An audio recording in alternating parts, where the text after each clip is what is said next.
મિત્રો, મારા પહેલા વિડીયોમાં મેં કહ્યું હતું કે ભુજમાં ક્યાં ઘર લેવું જોઈએ. ભુજમાં અત્યારે ઇન્વેસ્ટમેન્ટ કરાય કે નહીં? એમાં મેં 3 રોડ કયા હતા: એરપોર્ટ રોડ, પોડકી રોડ અને મુન્દ્રા રોડ. તો આજે એરપોર્ટ રોડની વાત કરીએ.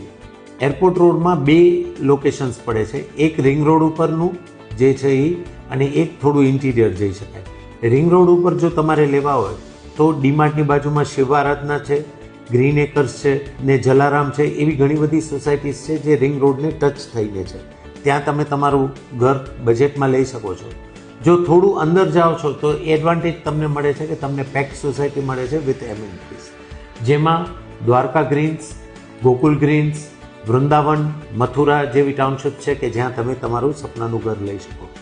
ઘર લેતી વખતે એક પ્રિકોશન એ રાખવું પડે છે કે કયા ડેવલપર પાસેથી તમે કઈ ટાઉનશીપમાં લ્યો છો અને કયા બિલ્ડર પાસેથી મકાન બનાવડાવો છો.